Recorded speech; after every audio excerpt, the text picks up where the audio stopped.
예, 우리 최고위원님들께서 다 이야기하셨는데요. 윤석열 정부에서 전산망이 모두 망가졌습니다. 정말 무능합니다. 경제를 다 망가뜨려서 올해 세수 부족만 약 60조입니다. 지방정부와 지방교육으로 내려가야 될 예산은 23조 원이 깎였습니다. 그래서 일자리를 모두 다 내놔야 하는 이 상황이 되었습니다. 경제적으로 아주 무능한 윤석열 대통령, 그리고 윤석열 대통령은 이번에는 행정 관련해서 전산망이 모두 다 망가졌습니다.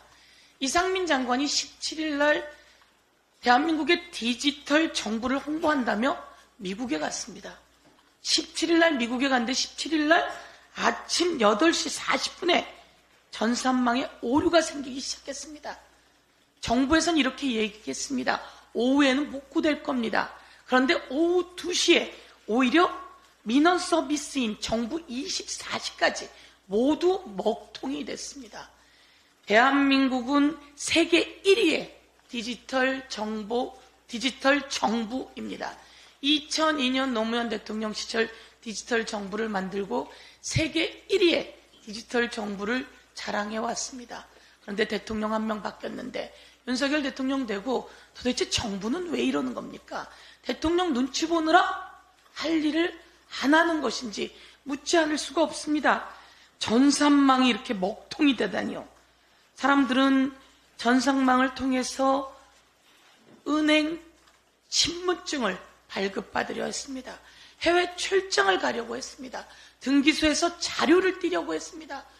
그리고 임금증명을 띄려고 했습니다. 그런데 아무것도 할 수가 없었습니다.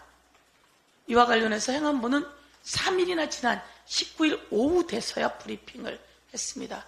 하다 무능한 윤석열 정부, 경제 무능, 민주주의 무능, 그리고 안전 무능, 여기에 이제 1등을, 세계 1등을 자랑하던 디지털 정부 무능까지 나타냈습니다. 누군가 책임져야 하는 거 아닙니까?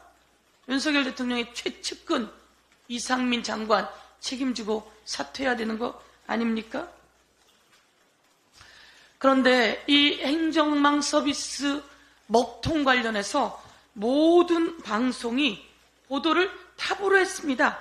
MBC가 전국이 발만 동동, 그리고 SBS도 전산망 마비에 민원 서류 중단, TV조선도, 그리고 MBN도, JTBC도 모두 국민이 발을 동동 굴렀고 전산망이 마비됐다고 방송했습니다. 그런데 말이죠, 여기서 어디가 의문이 갈까요? 과연 KBS는 어떻게 보도했을까요? KBS의 탑은 에이펙 정상회담이었습니다. 에이펙에 간 윤석열 대통령 기시다 만났다고 그것을 탑으로 보도했습니다. 땡윤 KBS 반성하세요. 박민 사장 반성하세요. 어떻게 이렇게 보도를 할 수가 있죠?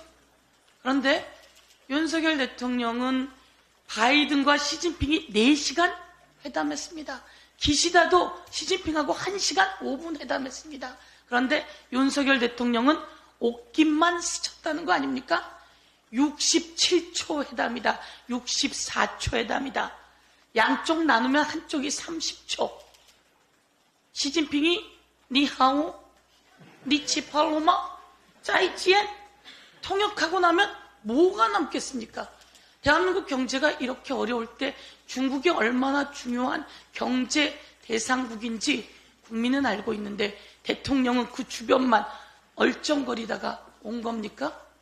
다시 한번, 대통령은 호화 순방 예산 꾸려서 약 3배 정도의 출장 순방 예산을 만들었다고 하는데요. 국민은 허리띠를 졸라매면서 정말 고통스러운 때, 민원 서류조차 발급할 수 없을 때 대통령은 67초 회담을, 그게 보도할 내용입니까? 여기에 대해서 문제 제기하면서 경제 무능, 외교 무능, 그리고 디지털 정부 무능, 그리고 민주주의 무능, 그리고 안전 무능에 무능한 윤석열 정권 다시 돌아보길 바란다, 이렇게 이야기하겠습니다. 이상입니다.